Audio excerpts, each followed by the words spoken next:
I was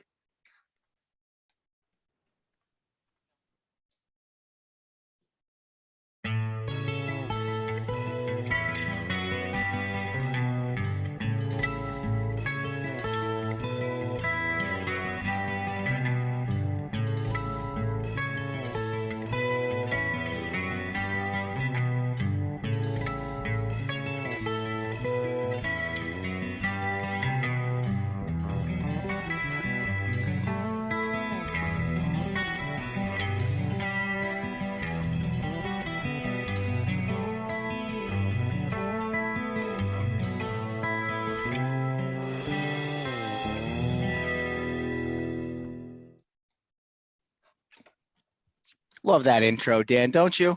It's just amazing. Absolutely. Hey, everyone. Welcome to episode 10 of the Power Play podcast, sponsored by Power Play Sports. We welcome everyone, wishing everyone an early happy new year. I am Michael Ledoux. I am the Dan Dallin. I am Cameron Dallin. And I'm Trey Ledoux. Awesome. The opening music is provided by Tony Solari School of Music here in Watertown, New York. Tony Solari School of Music, schooloftone.com is their website. So welcome everyone to the Power Play podcast. I hope everybody had a great Christmas. We had an awesome interview with Jamison Coyle of the NHL Network just before Christmas, and I hope you all got to tune in and see that. However, we are even more fortunate today because we are in the presence of greatness, quite honestly, a 400 victory champion, the head coach of Syracuse University, has 17 pro players playing in the women's professional ranks. He's been at SU for 12 years. Prior to that, he was at St. Lawrence University. Love that. Love to see that. Trey's got the hat on. Welcome, Coach Flanagan. Thank you for having me. Yeah, I like that intro music too. That was good. That's a local guy up here in Watertown. He actually wrote it for us so we wouldn't get in trouble with any copyright infringements on other people's stuff. All right. Well, thanks for having me on. How's everybody doing? Doing wonderful. Yeah, pretty good. Trying to stay healthy or get healthy again. Either way. Yeah, it's pretty scary times. We're kind of running into a little bit of the COVID issue here with a couple of kids, but it is what it is, right? Yeah, we just saw it. Trey and I were doing some research on the World Juniors, and the U.S. team had to forfeit last night. Yeah, that's unfortunate. I'm not sure how they're moving forward. Yeah, they said there was going to be a decision this morning. I know that 2 players on the U.S. team tested positive, and they were doing a secondary test to make sure that it wasn't a false positive. And then I think the protocol was a 2-day wait, but I don't know. We'll see what happens, I guess, because that wouldn't be good for Team USA. That's for sure. Yeah, Bob McKenzie just tweeted that there's more cancellations to come. So. Oh, great. That's not good. And it's funny because I was looking at some of the tiebreakers, and one of the tiebreakers is the first tiebreaker is goal differential. And the US's first game, they won by a goal, and then the game, their forfeited game, they lost by a goal, so they're dead even right now. So yeah. not necessarily so good. But on to you, Coach.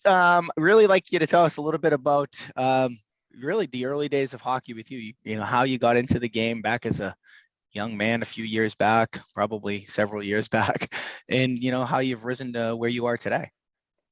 Well, I've just been in the right place at the right time, I think, quite often, to be honest with you, without going too far back. Mm-hmm. I grew up in Canton, played high school there, and played at Canton College, played at St. Lawrence, graduated in 80. And then I got to get out of the North Country. So I ended up living in Denver for a while. I was working a job up in Montana, of all places. And after a while, I decided I came back east. And just by luck, I was back in Canton. And the athletic director at Canton High, Ali Adet, I guess they had just, the former coach had just resigned, Dave Kingston. And so they were scrambling to find a high school coach. And I wasn't sure what I was going to do. I still had everything that I owned in my car. And I had a teaching certificate. And so I said, I'll tell you what, I'll take the job if you, which didn't pay anything, it paid peanuts back then. Right. Busy with some substitute teaching, that kind of thing, which they did. I was busy all the time within the Canton schools, and that's how I started coaching. And so just kind of fell into it, and I did that for 6 years at Canton High. And I was teaching school. I ended up getting a teaching job. I was teaching school. And so in the spring of 88, Mark Morris was one of Joe's assistants. He took the Clarkson job. Yep. And Don, who's been the longtime head coach at Colgate, he was the other assistant. He went to Cornell. And so within a 2-week time frame, Joe hired 2 new assistants. He hired me and Wire, and that's how I got my start. And I literally thought that get my master's paid for, see if I like college coaching, and I can always go back to teaching, that kind of thing. And here I am, 30 some odd years later. So that's how I kind of fell into the college game. Joe just was looking for someone.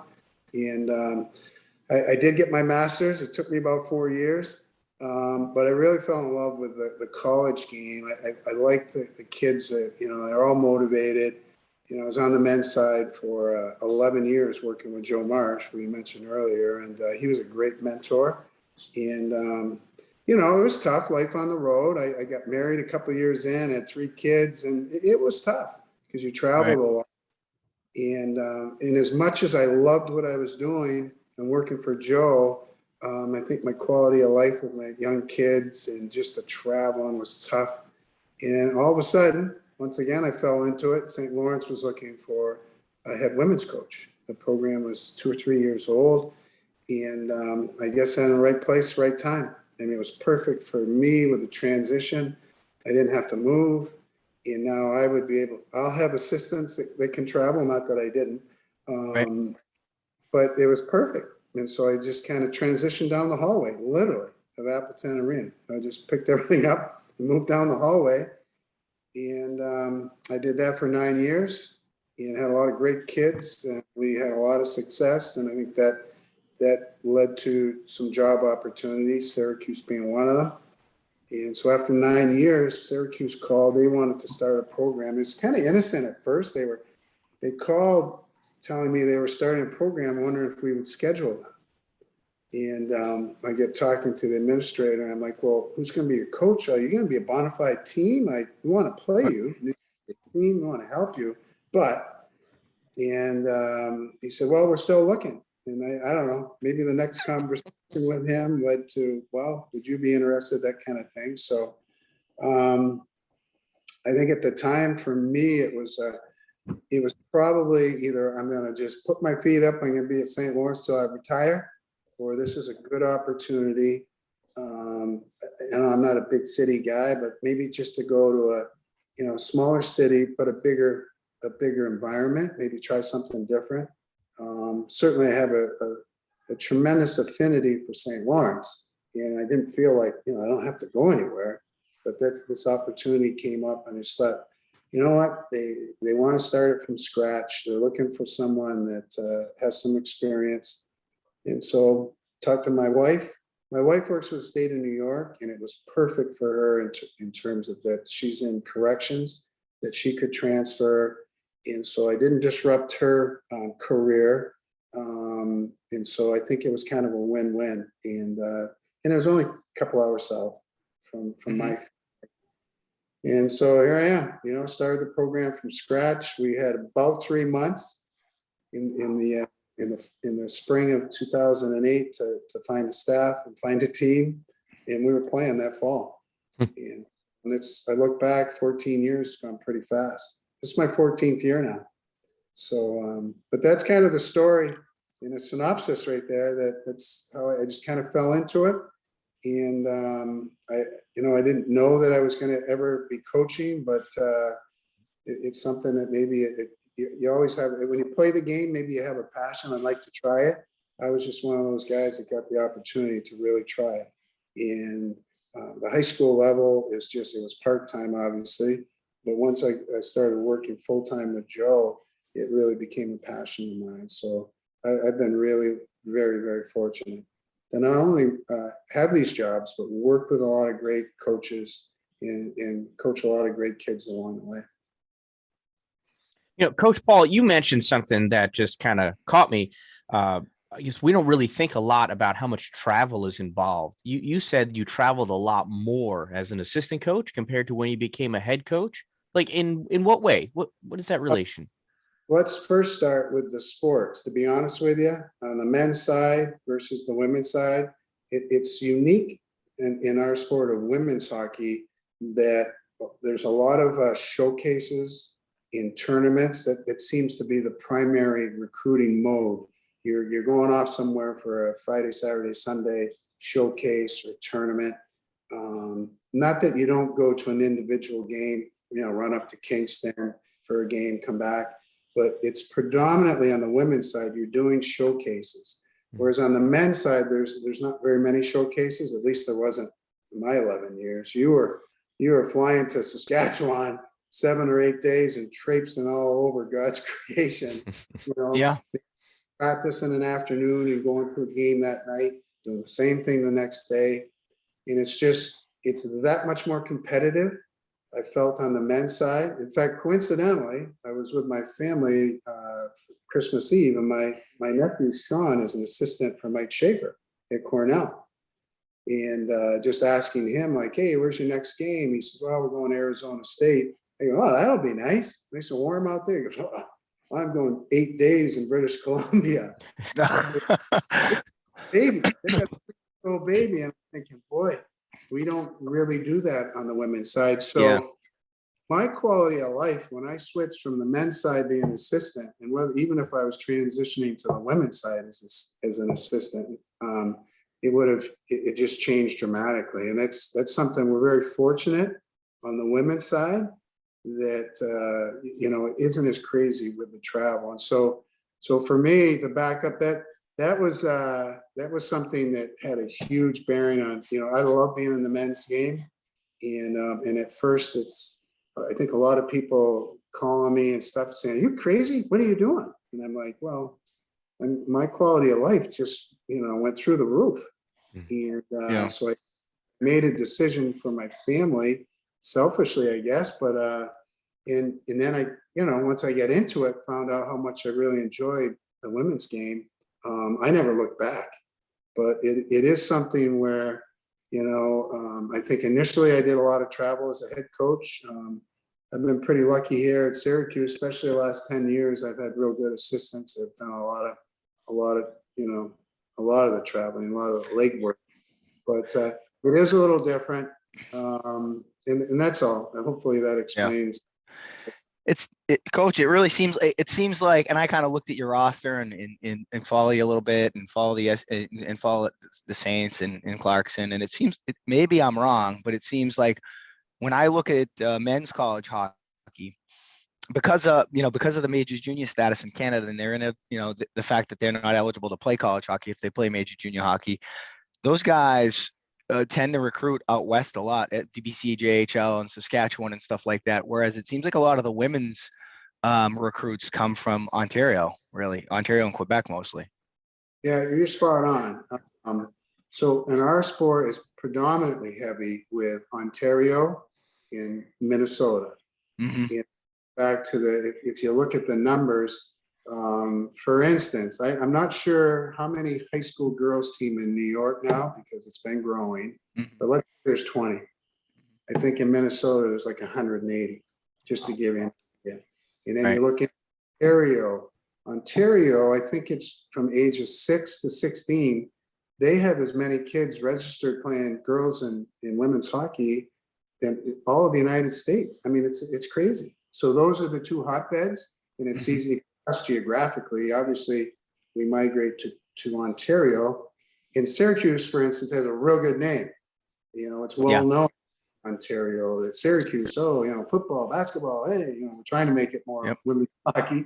But and I think with St. Lawrence and Clarkson, you're 20 minutes from the border.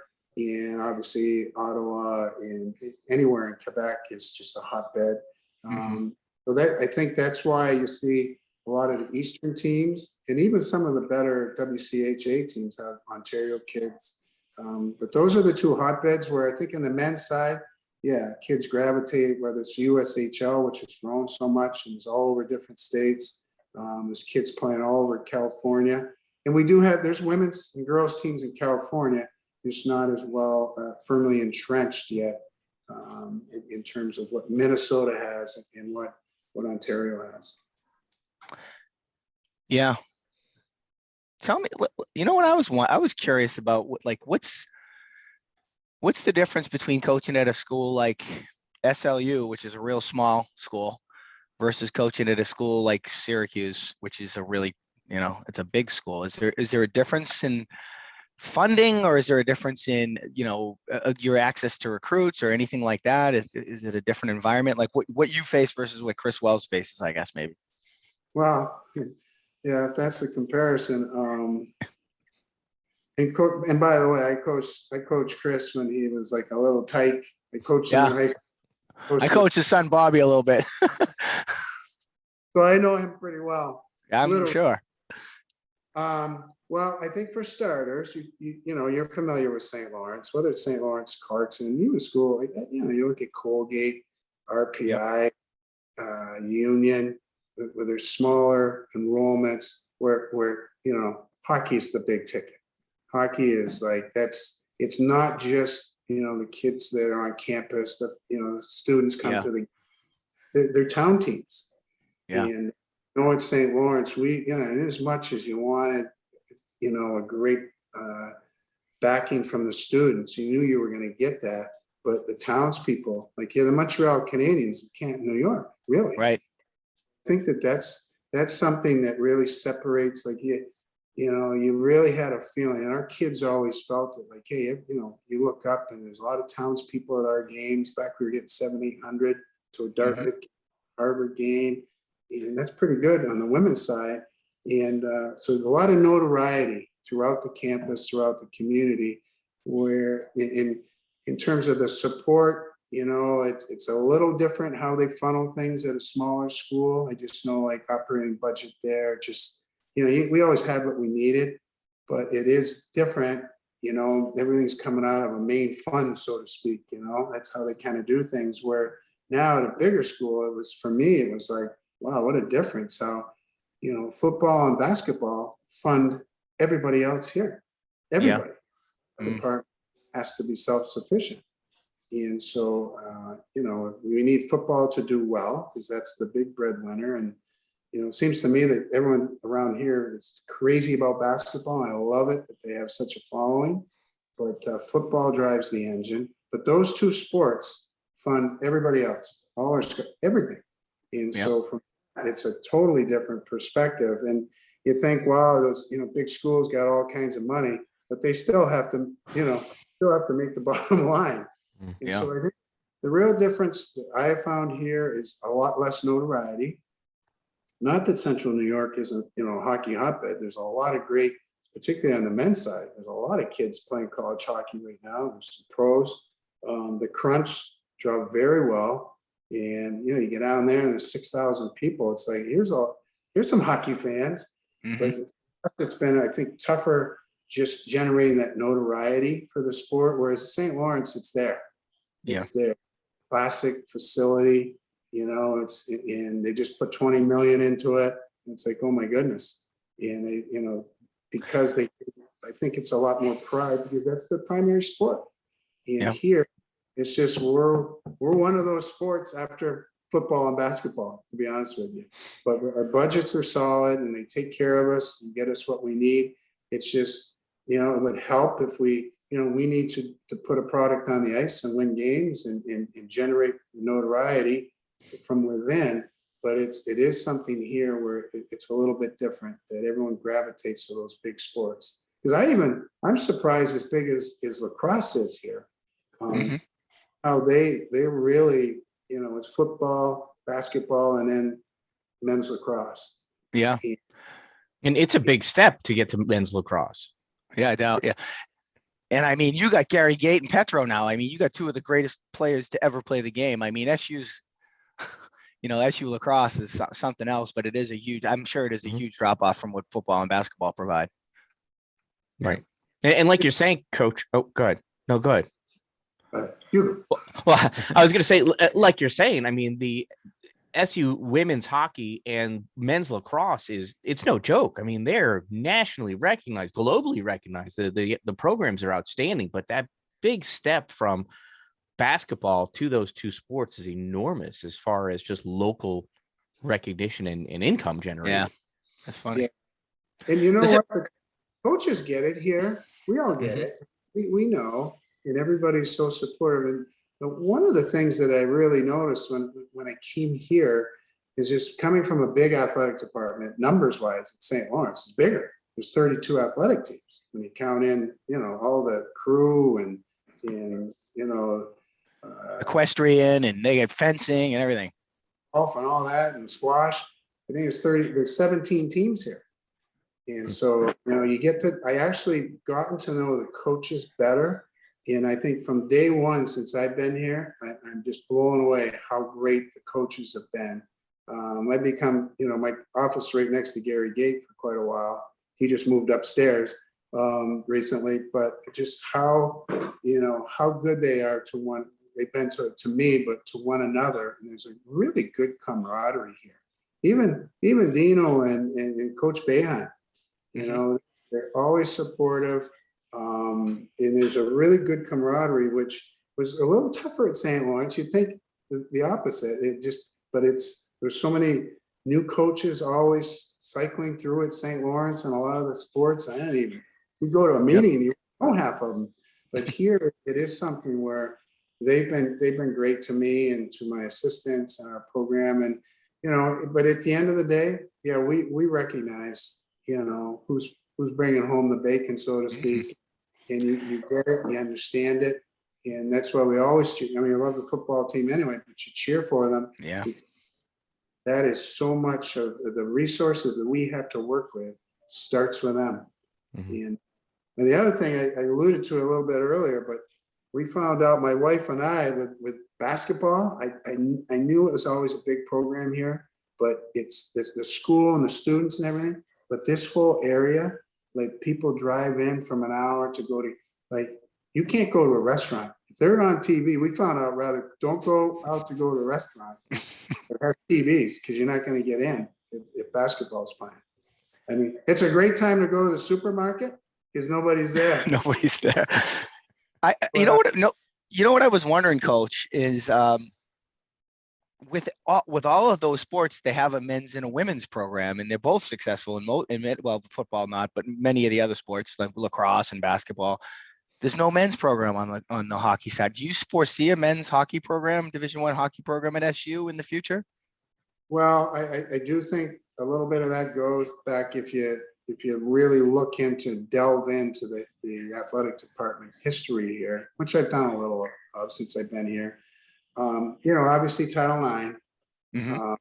And we don't want to get into that Title IX conversation, but I think that some sports were dropped on the men's side. They've added some sport. We're the newest. We're 14 years old. We're the newest sport.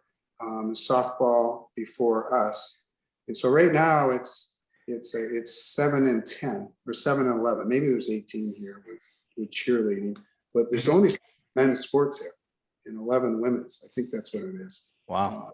18. But to make progress towards Title IX, they've had to be pretty creative. And, we're the only school in the ACC that doesn't have a baseball team. And maybe a little bit of that could be just the weather here. But yeah, they always had it before. And I think that's tough. And wrestling was, they got rid of wrestling. And so when they started women's hockey, that's when they dropped men's and women's swimming and diving. And they said that was because of the magnitude of having to redo a facility. It was millions and millions. And so without delving into it too deep, I do think that softball and women's hockey arrived to help with their progress towards Title IX.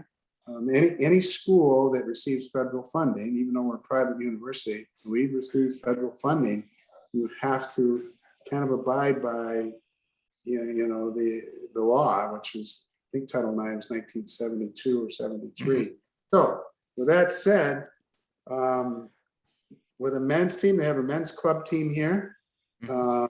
But I think that moving forward, unless there's somebody like Terry Pagula that started everything up at Penn State, I mean, just incredible funding, because especially now, I think with the last couple of years with the pandemic, they're trying to do some, upgrade facilities here for all sports.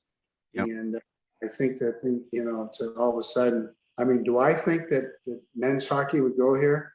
Oh, it would be a winner. I think it'd be great.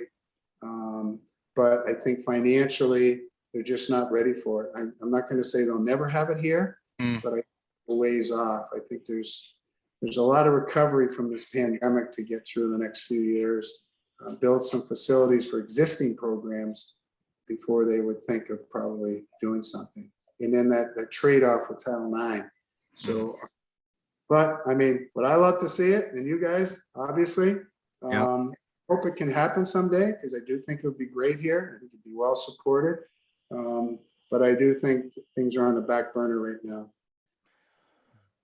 So I'd like to see, just the SU women's hockey program grow more as far as just, like we were talking before, notoriety. I honestly don't even know how I can watch a game aside from going down to one, when it's in town. Yeah, well, we're actually very fortunate. We have Q's TV. Q's TV does most of our games. And now, just so you know, this ACC contract that the TV, the network contract to the ACC network, in preparing for that a few years ago, they wired the whole campus, right? The studio down in Newhouse, they wired there's everything set up outside our rink for softball. We're all wired in. So have we had any games on the ACC network? No, not yet. But Q's TV will do production, sometimes 3 camera productions, which they take these young guys from, it's usually young guys from Newhouse. They talked about Jamison Coyle and some of the people that have gone through Newhouse. They bring some young aspiring broadcasters in here, and they do a great job. So that's our games. All of our home games are on Q's TV, and all of our international parents right now, it's just Canadians, they can access it. It's kind of tough if we were ESPN Plus, because I think that's difficult internationally to see. So no, we do have that. So we're fortunate. We play in a small facility. I think that's a bit of a hindrance at times, maybe. I don't know if it's so much playing the kids. It's a really nice rink. It's just small. It's small. It'll be a great lighting. It's a good ice surface. We got a beautiful locker room, but it's more like a smaller community rink here. We don't have that big wow factor with a big rink. And let's face it, other than Wisconsin and Minnesota, every women's team plays in their men's rink except for us. We're the only team that doesn't. Wisconsin women have their own rink, and so does Minnesota. Believe it or not, they have their own rinks. But I would believe Minnesota would for sure. And they pack it. And we were at Wisconsin a few times here over the years, and they have their own rink. I think it's like 2,800, and they sell it out. It's a great environment. But everyone else, you go to Northeastern, BU, you go UNH. I mean, St. Lawrence and Clark, they're playing in their men's rink. And so it has been, it's tougher because we don't have that big facility to wow recruit and/or a nicer facility to play in. But, we're trying to make it grow. What do you know? What's the seating capacity in that facility? Gosh, it's probably, it was seating in standing room. I think it's 450 is the fire code. Okay. Yeah, and it's one of the, we had hoped to have enhanced by now. Have some better seating, kind of wrap around with some actual seats rather than metal bleachers. And so that's something hopefully is, we get back on our feet here, we're getting through COVID financially, that's something where the university can help us. And so better seating, some other amenities that would be nice to have for the rink to make it a little more fan friendly. But again, it's a great ice surface that we play on. They put some new lighting in here. It's great lighting. So it's a great place that once you're here to watch the game, you just got to make sure you've got a warm. Well, we're used to having to stay warm when we watch hockey. Yeah. That's not a problem. There you go. Most of our fans, not an issue. Yeah. So you guys, I know Dan has a question about IIHF, but I just want to hit you up on the Battle of the Bird coming up. You must be getting ready to head out of the town because I think you guys are playing BU in the next few days, aren't you? So we just started back practicing. We had a couple of hiccups. We were supposed to practice Monday evening, but with some testing and some other COVID protocols, we got started yesterday practicing. Practice just finished this morning. We'll practice again tomorrow. We'll leave Friday. So everyone gets there. We practice Friday afternoon. We play BU Saturday at 4. And then St. Cloud State's playing Penn State. And then the winners and losers will play each other on Sunday. So, yeah, we're looking forward to it. It's the Mario Lemieux facility down there. I haven't been to it. My assistant's been there watching tournaments. He said it's a great spot. Actually, Brian Mueller has a lot to do with that. He's kind of running that place, I've heard. Do you know that name, Brian Mueller? He's a Syracuse area guy, 2-time All-American at Clarkson. Okay, yeah, now I do, yep. Played pro for a bunch of years, but yeah, I haven't talked. We tried to get him to come to St. Lawrence. He went to Clarkson, but I don't think I talked to him personally since we tried to recruit him. I do involved, and so it's supposed to be a nice facility for us. It'll be fun to play. Boston University. We see enough of Penn State, so whether we get St. Cloud or not, we'll worry about that on Sunday. Yeah. Play to do, so it should be fun. That's great. It's funny. I just got a girls' hockey report from Messina versus Franklin Academy up north. There was a girl that was supposed to jump on our show today. She just scored her 50th goal in 39 games. She plays up for that Adirondack 46ers 16U team. They got a pretty good program up there going on. Yeah, you had written about her. That's awesome. Yeah, they're putting out Matt Jones is one of the guys up there. He actually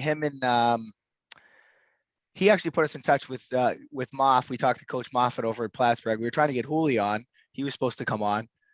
I was amazed by, and Dan and I were both amazed by Coach Hool's win-loss record at Plattsburgh State Women's. Oh, it's incredible. Incredible. He's lost like 10 games in 15 years. I know. We were looking at it like, Bill Belichick has nothing on this guy. Done a fabulous job. He's a great guy. Gotten to know him over. Great guy. No, he just every single year. In fact, if they lose a game, it's like, what the hell's wrong with Hooley? Right. They just lost their second game this season a couple weeks ago. And I was like, wow, well, at least you go to one of their games now. You're only going to see wins. Yeah, that's it. There's nothing left. That's for sure. So if you could give him a call and let him know that we'd love to talk to him, that'd be great. Yeah, Moff was on forever. We talked to Moff for long. He's like, we'll get him on, and he's responded to us, but he's always got something. I think he has kids and playing and all kinds of other stuff going on. So he's a good guy. We actually worked together. Let's see, 08 with the women's team. We were assistant coaches together, and so I got to spend a lot of time with Hooley. Yeah, so we were roommates, and just a great guy, a really good coach. He'll have some good stories. I'll shoot him a text, tell him he's got to get on. He'll be funny. Yeah, well, I mean, if you figure if we could keep Chris Wells under control for 35 minutes. I mean, I watched 2 years ago. I watched Wellesley pull his goalie with 9 minutes left in the third period in a women's game. That's his favorite. He loves that stat of how many minutes at the end of the year he's goalie pulled.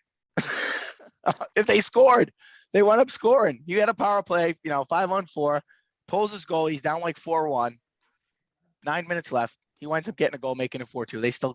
I think they were playing Harvard. I think they still lost. I'm like, he's won. In his mind, they won because they scored. Yeah. All right. So, Coach, I've got two questions. One that may be controversial, and then one that is just really supportive for women's hockey, I think. So I'll start with the controversial one. What are your thoughts, if you could share, about the IAHF and canceling the 18U women's tournament? Yeah, that's a tough one. I know that's hitting prime time with a lot of people right now. Well, first of all, it's disappointing. It's disappointing. You look into it. I know that some lower, I don't, maybe it's not the right way to phrase it. Some other tournaments, levels have been canceled as well, men's and women's.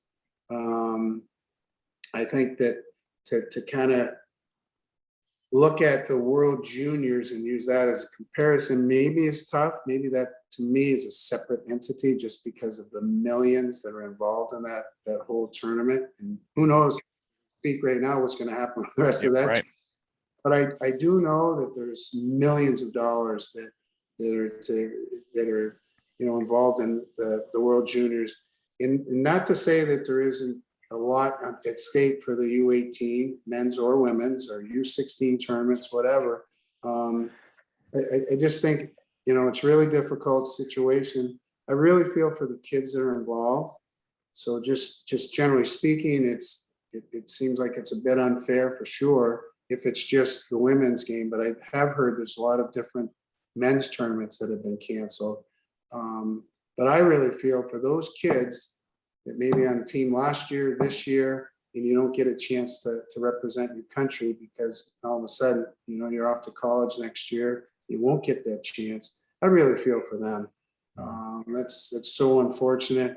And whether it's this tournament, anything that's international where you represent your country, right up to where, some of these NHL guys that was going to be their first shot at representing a country, at least a North American country in the Olympics, and now the NHL's pulling back on that, and understandably. So I think that's a tough question, but I do see a little bit of both sides of it. Is it fair? No, it's not, but it's just something that I think, the circumstances are really tough. And I don't know the inner workings of the actual decisions.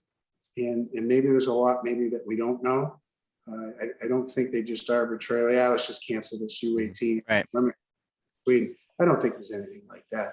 I think it was probably they got to talk with the people in Sweden and get their perspective. I just think it, and I would hope that it was just they're just looking at all avenues, and maybe they don't close the door totally on it.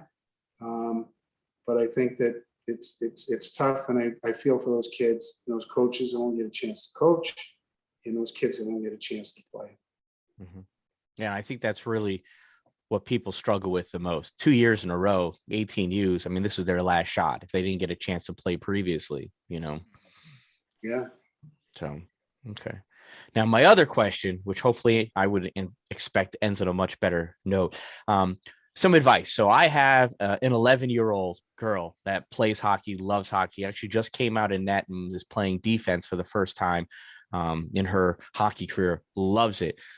What's the best advice you can give a young female athlete to advance her hockey skills? Well, obviously you want to gravitate to, the best coaching that you can find without, having to travel too much. So mom and dad don't have that hardship, but you want to gravitate if you really want to be competitive, try to gravitate to a good place where you're going to get good coaching, get a chance to play, get a chance to develop. Sometimes I think kids and parents more so will push their son or daughter to an environment where, yes, this is a better organization, but you're really not playing or you're not learning enough. So I think much like from an educational perspective, get to a good school with good teachers, well, I think the same thing.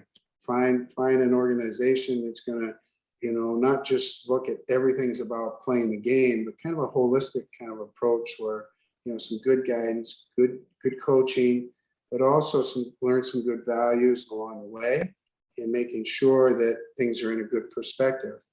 And I think the other thing, at 11 years old, play as many sports as you can. Don't just focus. Yeah, in your heart and in your mind, I'm a hockey player, but at that age, be a softball player, play golf, play tennis, swim, ski, do all those things, stay active, because you're going to be a better hockey player when you do have to decide, you know what, softball or hockey, I'm 18, I'm going to play hockey, it's my sport. And I think that if you can play multiple sports and just be an athlete year round, stay active, you're going to be that much better of an athlete. We have found, at least here, the last few years, a lot of kids that specialized, they played hockey, 12 months of the year. That's all they did. They went to camps and clinics all summer, and that's all they did. And then they're not as athletic when they get to us, because you're playing other sports and you have to read and react to different sports, whether it's pulling double play in softball or whatever, or different situations in soccer, and just understanding the similarities, some of the similarities in the sport, but just be an athlete and learn from those different sports. You're going to be a better hockey player at the end of the day. So I would encourage her to play sports and strive for a high level at all of those sports, and try to manage it and balance it as best you can. And then when the time comes, this is what I'm going to really focus on. Once I'm 17, 18, 19, I think, to me, that's the way I would approach it. That Great help? advice. Yeah, no, great. it is. It really is. But we do have a pretty strong, girl hockey following. I can tell you that, because there's a lot going on between here, and Dan's daughter plays in Oswego, and the Canton Blades girls team, and the Adirondack 46ers and Ogdensburg. They kind of all stay in touch with us, and there's a lot of stuff going on. So I'm sure a lot of people will hear that advice. And, being able to listen to coaches like you and Chris and just these different people, it's really a win. One name I wanted to run by you before we let you fly here is, do you know Glenn Tamaris? Did you know Glenn Tamaris? Glenn Tamaris, absolutely. Absolutely. My son, sitting right over here, he worked with him at Potsdam State. Okay, Yeah. I was just, because Bobby and I coach together. Bobby helps me run the club program that these two clowns who haven't said anything over here play for 14U. We run a hockey program called Unity Hockey, and we do some summer stuff, just 3 tournaments in the summer. And I coach with Bob, and Bob's actually down. Yep, there he goes. Cameron's showing you the shirt. We actually practiced down in Syracuse at Meacham all summer long. We were at Meacham Rink, and Bob was with us. Bob coached, but he actually relocated down there because Glenn's not well. I didn't know if you knew that, but yeah, he was battling, I think, cancer. So Looking at Brent, did you know he was? Yeah. Brandon said cancer, but I didn't know how he's doing. I think he's doing better now. Bobby went back down there. He was teaching up here at Indian River High School, and he was coaching hockey up here, and then he just went to be closer to home. I think he's at Horseheads now. He's maybe down that way. Yeah, and Glenn be a couple of years older than me, but a Potsdam. Yep. And Clarkson guy. So I was Canton, I was St. Lawrence. Yep. He was coaching, I think, with Cap Raider when I first started with Joe. I'm pretty sure he was assistant coach back then at Clarkson. And then he went to Potsdam State, I believe, and then he went to Elmira and then back to Potsdam State. I think you'll get that right. Yeah. Yep. Good guy. Yeah. Yep. Yeah. Bobby was on our podcast a few weeks, well, probably 5 or 6 weeks back now. We were shooting the breeze with him, and he was reminiscing about being a kid and being a rink rat, following his dad, riding his dad's coattails everywhere. I wish going well. I hope he improves. I hope he's doing better. Awesome, Coach. Anybody else have anything for Coach Flanagan before we let him go? So I was looking at your roster, and I saw May Batherson. Is that sister of Drake Batherson? Sure is. Yeah. She's a great kid, pretty quiet. So they're from Nova Scotia. And she didn't talk much about her brother. You got to kind of bug her about it. Hey, Drake had 2-2 last night. Oh, yeah, okay, whatever. They're really close. My assistant was just telling me yesterday how he was talking about, he must have been interviewed as NHL Network, or he was local. Yeah, just being interviewed on TV, and talked about how he was proud of his sister who plays Division I hockey down in Syracuse, and He was actually making comments regarding the question I was just asked about the U18 tournament being canceled. So he's obviously a staunch proponent of women's hockey, but he's really close with his sister. So yeah, it's kind of neat. So we have a couple other connections too. We've got Anna Lecision. You remember that? Curtis Lecision? Curtis, I remember Curtis. Yep. Daughter played here. Yeah. So Yep. That's pretty Yeah. cool. Yeah, very good. Well, we're gonna have to follow some SU hockey here, guys. We'll keep you up to date on that. We'll keep the viewers up to date on the tournament this weekend and the Battle of the Berg too. We wish you good luck there, Coach. yeah, thank you very much. And I don't know I can't offhand how to catch that online, but all of our games, as I said, are on Q's TV. So if you ever want to, you see we're playing at home, can't get here, just tune in. It's free, doesn't cost anything. I'm not sure of the games this weekend, but I don't know if they're on ESPN Plus. I think they are, because I see you guys on there all the time, and you know, I gotta watch now. I just gotta kind of take it in, or maybe we should get down there and take a game in. And are they letting fans? Are they letting fans in the games and for you guys? No. Yeah. Oh yeah. Okay. So yeah. Okay. All right, terrific. All right, Thanks, Coach. We really appreciate you being on. Welcome anytime, and nice meeting everybody. You take care. All right, Thank you you. too. Make it a great day, Coach. Thanks. Bye.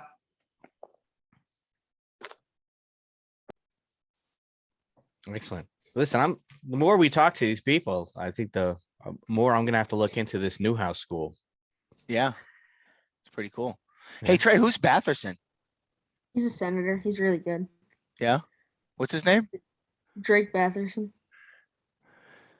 And Yeah. so his sister plays at SU, obviously, right? Yeah. That's pretty cool. Oh, let's see if he's good enough though, Trey. He'd be able to chunk up some cash here, get SU a better facility so these girls can play. I know. I know. All It's right. pretty interesting. It was I mean, I was looking at his numbers. I mean, he's over 400 wins. He's in the top, I think he's in the top 5 college hockey coaches of all time on the women's side. So, and just a great guy to talk to. Yep. Yeah, definitely. That was a great interview. All right, where are we at now, Mike? I was talking to the guys from Power Play. They wanted me to bring up the Battle of the Biscuit, that 3v3 tournament that we've been talking about for the last few.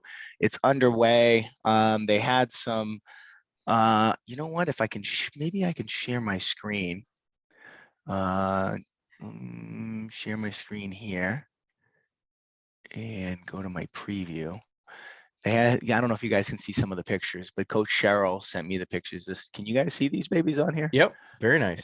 Yeah. So some of the kids that played the other day over at Power Play Sports, which is really nice.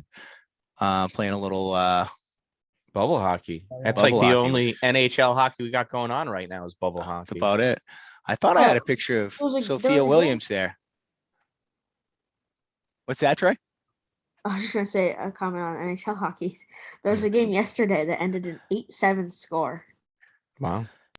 8-7. Yeah, it was the first game. Those were the first 2 games, right, Trey? Yeah, the Canucks play tonight though. Who played last night, Trey? The Sharks versus the Coyotes and the Canadians versus the Lightning. You got the results on those 2? Yeah, the Sharks won 8-7 in a shootout over the Arizona Coyotes.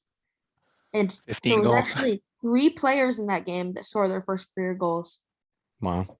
I don't have the names with me, but Did they have any goalies in that game? What happened?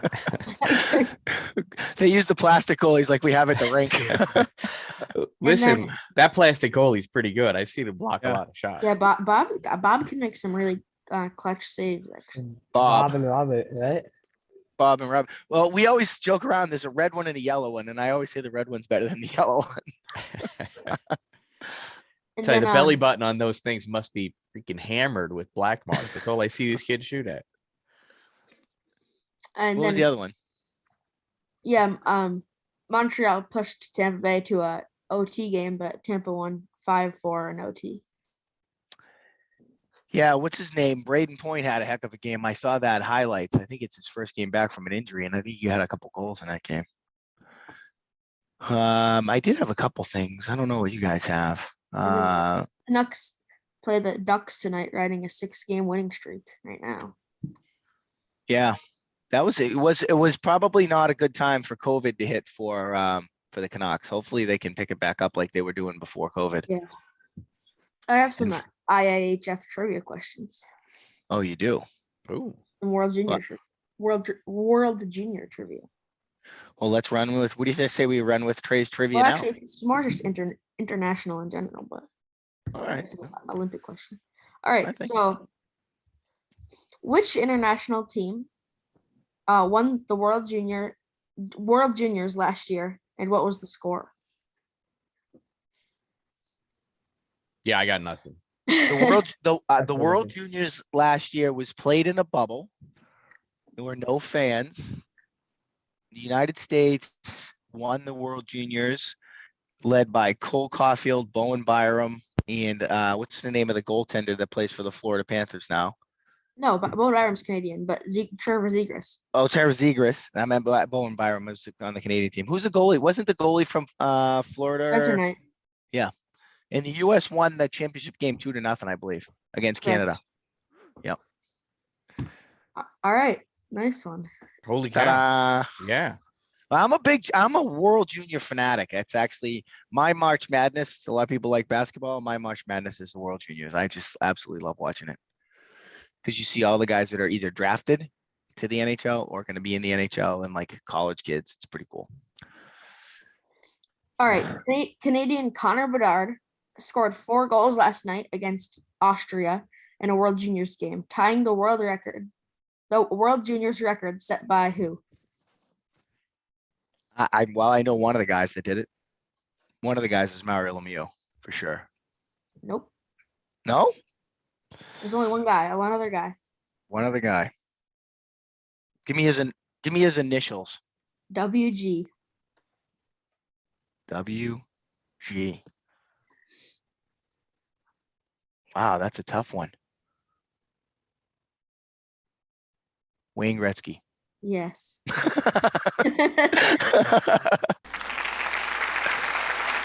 I love it. I was really picking my brain. I didn't realize Wayne Gretzky actually played in the World Juniors. Yeah. I would have figured he skipped right over at 14. Yeah, he's playing right through. The kid that this Connor Bedard kid. I don't know if you followed it at all, but he is 16 years old. So he's 2 years older than these two guys, and he's playing in this tournament with 18, 19, and 20-year-olds, and he had 4 goals last night. Wow. Wow. That's As a something else. 16-year-old. And he's not that big. When you look at him, it's not like he's 6'3" or anything. All Pretty right. interesting. Well, we'll Go see ahead. how these two do against some 16-year-olds in a couple days. Here. Yes, we will. Name one player who has won both a gold medal and a Stanley Cup. Well, I know it's not Pat LaFontaine because he won neither. Missed them both by 1. By 1. Well, I know for a fact that Patrice Bergeron has won a Stanley Cup and a gold medal from the Boston Bruins And because he's also won the World Juniors, I believe. Yep. I don't know of any. Maybe Sidney Crosby. Yeah, Sidney Oh, Crosby that's won a cool. gold medal in a Stanley Cup because he would have scored that golden goal that they always talk about against the U.S. team. There's 2. Is there other ones? I mean, like, I think there know. is. I think there's a that's the few. 2 I had written down. Well, hey, listen, Wayne Gretzky. I would imagine Yep. the year that, yeah, he probably did it because he was Lemieux in the probably World did. Junior. Yeah, Lemieux probably did. Stamkos. Yep. Who also played last night with the Tampa Bay Lightning. All right. Marchand What do we- probably wasn't in the Olympics in 2010. Yeah, he was. I guess he was complaining that he wasn't happy that the Olympics were being canceled because Brad Yeah, Marchand wanted to He play. said he wanted players to make their choice on whether they can go in that. Yeah, he thinks it's his last chance. What do you got for broadcasting, Dan, coming up? Anything big? Anything from? So yeah, this weekend is still yet to be determined what games I'm going to be going to. It got way more confusing, and also that I was looking forward to having a clear schedule for the Martin Luther King Jr. weekend, but now that is so busy with hockey, it's ridiculous. All three of my kids are in tournaments in very different locations. Yeah, we just added that tournament to the Watertown Bantam schedule. But that looks like it's going to be a good tournament because there's some good competition there. I know that obviously Ogdensburg has a great club, and I know that Messina is also going to that, and probably the Adirondack 46ers. So yeah, that should be a great tournament. Absolutely. And then the Oswego girls has their girl power tournament. Oh yeah. And that's in Oswego. And then there's that other girl tournament. Oh, I forgot the name of it, down in Cicero, that attracts like 80 girl teams. Yeah, I know what you're talking about. Is she Is going to that too? She's not, but I was actually asked, I was offered to get hired to broadcast those games. I turned that down a while ago because I knew of Estelle's tournament. But now there's Estelle's tournament, there's Cameron's tournament, the Salmon River 18U, or no, and I'm sorry. Is it the 18U tournament? Is that weekend or high school? Is it high school tournament? I think it's high school, right? Yeah. So what the heck? No, nobody that schedules games has any respect for my time, you know? It was easier when all three of them were at Salmon River and either Karen or I was the tournament coordinator. And we got to decide when tournaments were. It was a lot easier for us. But, oh well, can't control everything all the time. So that's upcoming. That's Cameron's fault. He wanted to come play in Watertown. Yeah. I don't know why.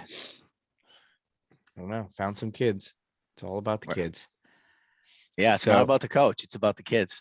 Yep. Right, Cameron? Yeah. Cameron, you've been awfully quiet today. You've been super quiet. I don't know. You're awake too, actually. Usually you're falling asleep during the podcast. So I saw some eye It's rubbing.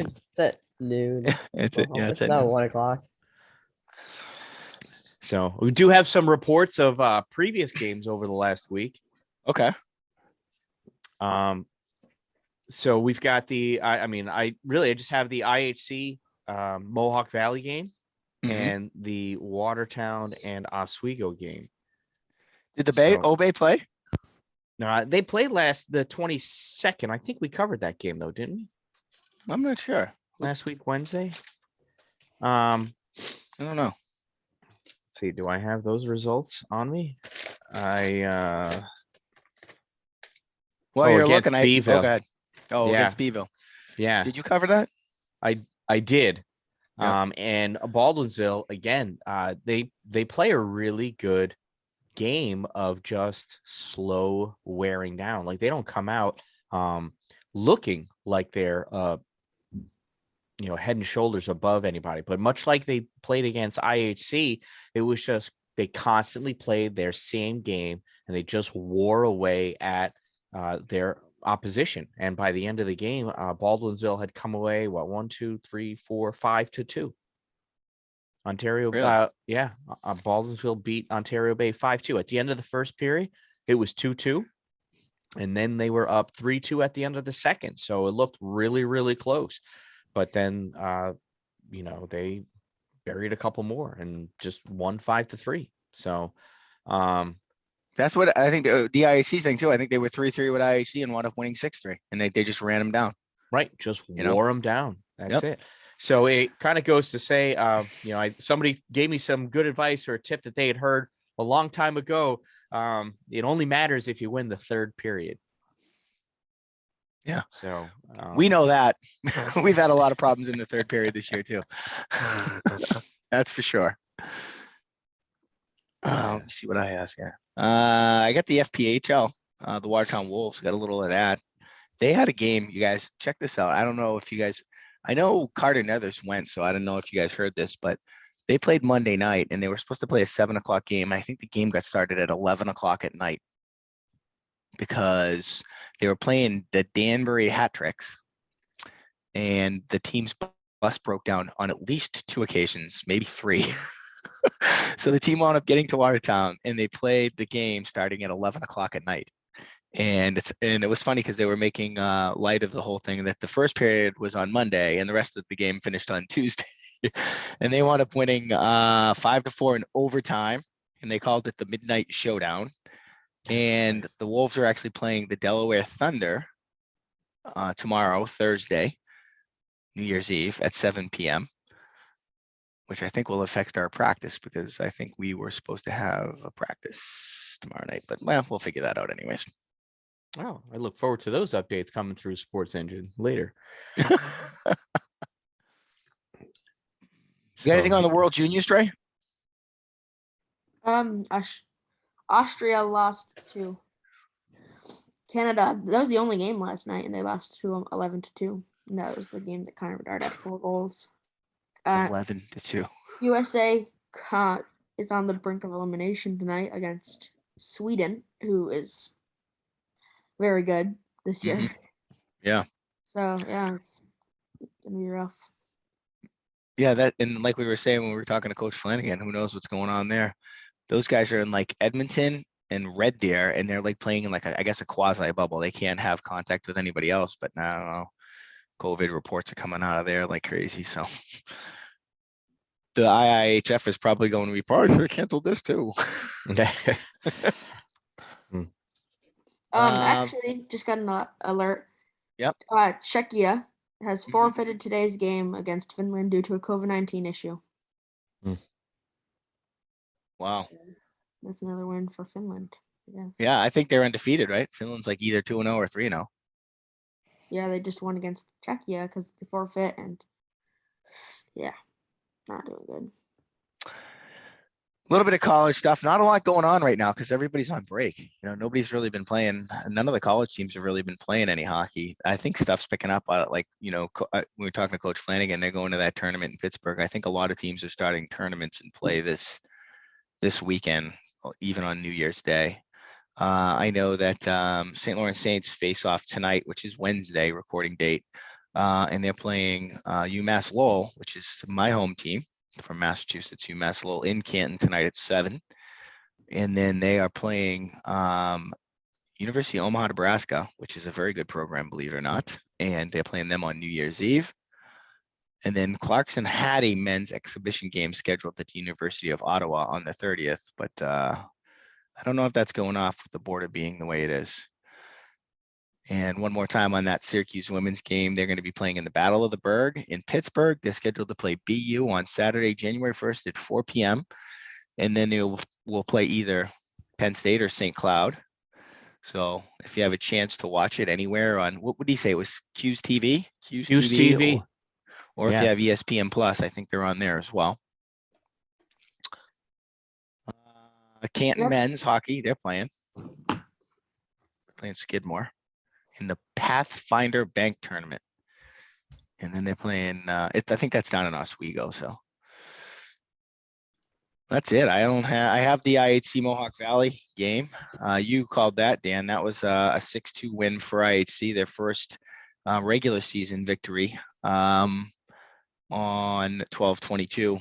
And that was a fun game. That was a fun game to be part of, and it was nice for Coach Adam Roberts to get his first official win as a high school coach. That was pretty cool. Yeah. Another thing about the World Juniors. Yeah. If Czechia has to forfeit their game tomorrow against Austria will actually make the quarterfinals as the bottom seed because everyone's having to forfeit games, which is just crazy. Austria, who just lost 11-2 to Canada, is going to make the quarterfinals. If Czechia has to forfeit their game tomorrow. Wow. That's crazy. I don't have a lot of other reports. I do have, I don't know if you guys have anything. I have the Watertown White team playing this past weekend against Ogdensburg. They played in the Bay. Watertown 14U Whites played in the Bay on Sunday night. Report from Bray Nutting, 5-3 final. They lost. Great game played by Aiden Perry in goal. And then the Watertown 14U Red team, that's Cam and Trey's team, played against Oswego, a team they had beat 7-4 earlier in the season, and they lost a hard-fought game 5-2. It was a 3-2 game going into the third period. Watertown was on the rebound after being down 3-0. 2-0, I'm sorry, and then 3-1. And played really well, quite honestly. Outshot their opponents, but Dan, I think you have the line of the game because I know you called it and you have the stats, and I think we were destroyed by essentially 3 players. Yep. Maybe you can add some color to that. 3 players, absolutely. And you know what? I just misplaced my sheet. Where the heck? Oh, wait. Nope. I read it to you. Yeah, you Well, did. Anyway, One of them was Devendorf, number 89. I can remember that. I yep, can remember. I remember all 3 of the numbers. The other one was 9 and the other one was 61. No, it was 6, Six. 6 Yeah. and 6, 61. 61, and 89. Trey, you must have got knocked over and was reading his number upside down or something. Yeah. But where the heck did it go? Just that one. Look at That ultimate one fail. line. I had to prepare. Yeah, that one line is right. Oh, that was destroying us. Yep. Owen Subert, Gavin Ruggiero, and Daniel Devendorf got all of their goals, all of their points. And if you look back, I almost feel bad. Like some of my commentating or video is giving away an exceptional amount of gameplay for other teams to scout the Oswego 14U Red team. Right. Because they collapsed. They were triple teamed, some of our players, whenever they had the puck or were on the ice even. Yeah. Yeah. You can see it in some of the pictures that Mr. St. Croix took. You could see it on a lot of the videos that, that I have on there. And you know what? Actually, Mike, you mentioned something too that I thought was interesting. You said they beat us with a lot of stretch passes. Mm-hmm. So if you could explain what is the stretch pass, what do you mean by that? So what they would do is when they did collect the puck, so we put a lot of pressure on them and we had a lot of shots on their goal. And we had, I think we had some good offensive presence and we would, when we got into the zone, I think we, especially later in the second period and the third, we worked as a team. We were getting a little stressed out there and there was some individual efforts, but when they collected the puck from us and they got the puck, what they were able to do is from their defensive zone, they were able to float a player out away from where we were focusing. So the guy would be out almost at the center ice line, so to speak, or maybe even a little beyond the center ice line. And they would hit him on a long pass and he would be 10 feet behind our defenseman, who was in a normal game, who was playing probably the proper gap and spacing distance because they were backing up out of the zone. But they were sneaking a guy off on that wing and they were sneaking a guy in behind us. And then we gave up, I don't know, what would you say, Cam? 4 or 5, like 2-on-1s or like breakaways? Yeah, there's a lot. Mm-hmm. And it was, we're trying to catch them from behind and that's when they were most effective. They didn't have a lot of offensive zone pressure. And I think if you looked at the video of the game, most of their goals came on, a 2-on-1 play or a breakaway. It was a 4-2 game. I mean, they hit an empty net goal. We pulled the goal. We tried for our own little stretch pass play towards the end of the game by adding an extra skater, but obviously it didn't work out for us. One thing I did want to highlight though, and I'm going to look to see if I can do a screen share right now, Dan. Oh, I think I am sharing. So Okay. go ahead. All right. So I'm going to just share this up with the boys. One of the things that was kind of, not even kind of, was really not great about the game is the fact that one of our players, Steve-O, as you all know him, who plays everywhere. He plays defense, he plays offense, and he absolutely loves hockey and is totally beloved by his team. And that's true, right, Cam and Trey? Steve-O Yes. is one of the, he's just a fun kid to be around. And Steve-O broke his wrist in the first period. And we've had, we went through it when we were at Canton, when, our former guest, Josh Arasian, he broke his ankle. Now we've lost Steve-O probably for the rest of the season. So hopefully you can see this little video that I have up on my screen. But our guys did a little video for Steve-O. I wanted to make it part of the permanent record because we want you to get well soon. And I wanted to feature you on the podcast. I love you. Love you, Mohawk. Love you, Steve-O. Love you, Steve-O. you, Steve-O. Love you, Steve-O. Love Steve-O. Love you. So there's a lot of love there for Yes. Steve-O. Mhm. We're feeling bad for you, Steve-O. I hope you listen to the podcast. We got to talk to his mom. Bobby said that they were actually putting a hard cast on it here. And don't want to get into too much HIPAA, but we're going to miss Steve-O on the blue line and on the wing, wherever he would play for us, because he was kind of all over the place. So get well soon, buddy. Definitely get well soon, Steve. Steve-O. He came off the ice and he's like, my wrist hurts. And apparently he had broken it last year. This poor kid, he loves hockey and he's missed better part of 2 hockey seasons now. No, actually, we were talking, me, Will, and Steve were talking, talking about us going skiing before the game. And Steve was like, no, I don't want to go skiing. I broke my wrist last year skiing right before the game. Really? Yeah. And I broke my wrist, my left wrist, like, what was it? Like 2 years ago? It was your I broke arm. It was above your wrist. No, one of them was in the growth plate and like here. Of your tibia. Yeah. How did you do that? The first one, I got launched off a 4-wheeler. I was Okay. going down like a hill. Wasn't going too fast. But I hit like a rock and it launched me up in the air. Then on my own. Second one, jumped out of a tree. My foot got caught. This is going to be a swung good down, hockey story behind this, or skiing or something. Jumped out. Launched off a 4-wheeler. Swung down because my foot got caught in like the Y of it, like right in the crevice of it. And I swung down. I would have smashed my face into like the trunk of the tree, but my foot came out of my shoe and I landed on my own then. Good looking again. But I felt Steve-O's wrist and it just didn't feel right. And I was like, it's not too good.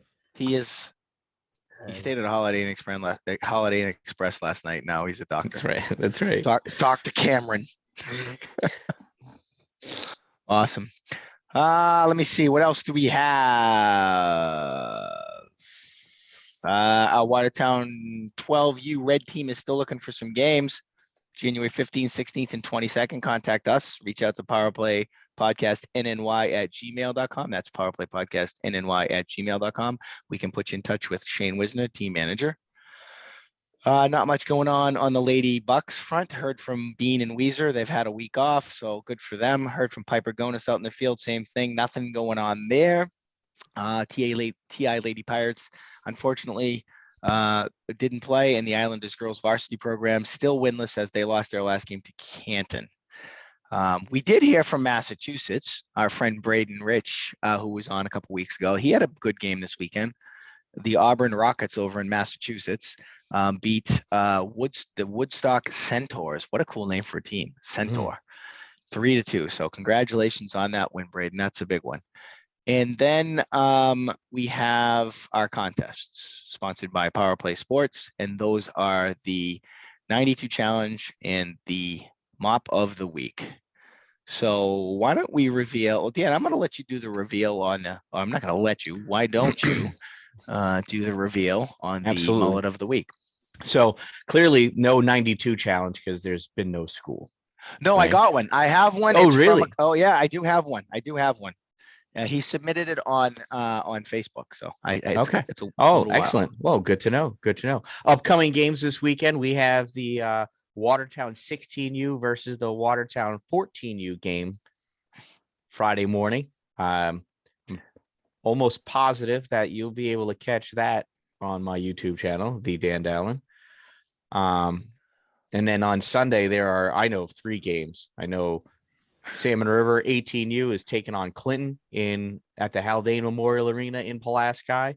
The Whitestown 14U red team is coming to Watertown to play these 2 guys here, 14U red team. And the girls 12U Oswego team will be playing against Lysander's tournament-bound team at the James P. Cullinan skating rink in Oswego. That is the other rink, as we call it, in Oswego. There are hardly any stands. It is ice cold, and there's no Wi-Fi. So if I'm there, though, I will be able to broadcast that one from my phone. So anyway, that's this weekend coming up. Now, as requested by Mr. Michael Ledoux, our mop of the week. goes to one of the nicest kids actually that I've ever met playing hockey. This kid, everybody that has him, he's super polite, true gentleman on and off the ice. A very good player as well. Love watching him. Love calling out his name. It is none other than number 19 of the Ontario Bay and the Salmon River Storm, Mr. Riley Ballou. Look at that. 18, That's an 18, 19's Bodo, I thought. Oh, dude, I just messed that up. Oh, you know what? it says 19 there. Oh, yeah, that's what I wrote down. That's He's 18. 18. 19 is Joe Bodo. Oh, my goodness. I know You know- Joe. 18 is Riley Ballou. Wow, I like how the camera's right on top of things. 18. Look at that. There you go. 18. Number 18. There you go. Don't let these guys start drawing. Whatever you do, Dan. All fixed. All fixed. All Number fixed. 18, Riley Ballou. Sorry, Riley. I was like 19 doesn't sound right. Yeah. But So Riley, if you're listening, which you should be, we should make it a prerequisite that you have to listen to the whole podcast.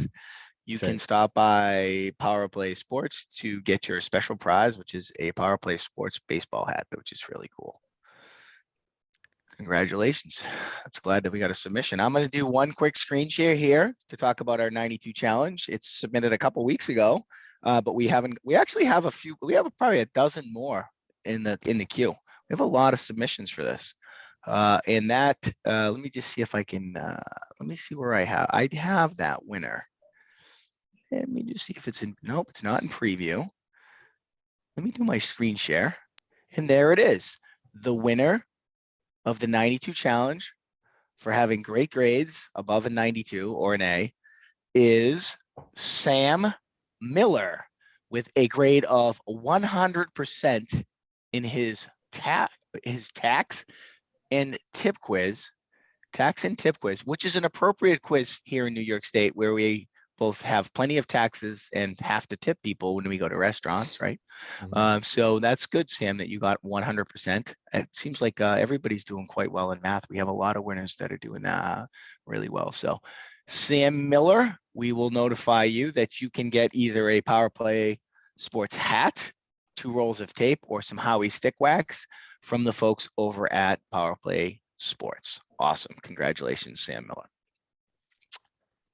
And I think that's it, guys. I don't know what else I have here. Do you guys have anything else, Trey, Cam? I think that's it. Yeah, I think we're all good on my end. Looking forward to next week. We have some more interviews lined up. Yes. We have Brooke Terry, who is actually playing right now. She is a 16U player from the Adirondack 46ers program in Messina. In Messina or Franklin. I forget which high school team she plays for, but anyways, 50 goals in 39 games. She has 50 goals in 39 games at the 16U level with that team, which is a quite competitive team. That matches the legendary Wayne Gretzky, who scored the fastest 50 goals in NHL history, 50 goals in 39 games as well. And he did that, I believe, against the New York Islanders. I think he scored his 50th goal in his 39th game against the New York Islanders back when they were going neck and neck for Stanley Cups. And Yeah, he had 45 through 38. Yep. And then a 5-goal game. against the Islanders, right? Yeah. Yeah. Appreciate But those were the good Islanders, though, the Dan Dallin. Those are the Islanders of. I think he might have had 5 goals in that game, but I think the Islanders still won the cup that year. I think they beat the Edmonton Oilers. So, Yep.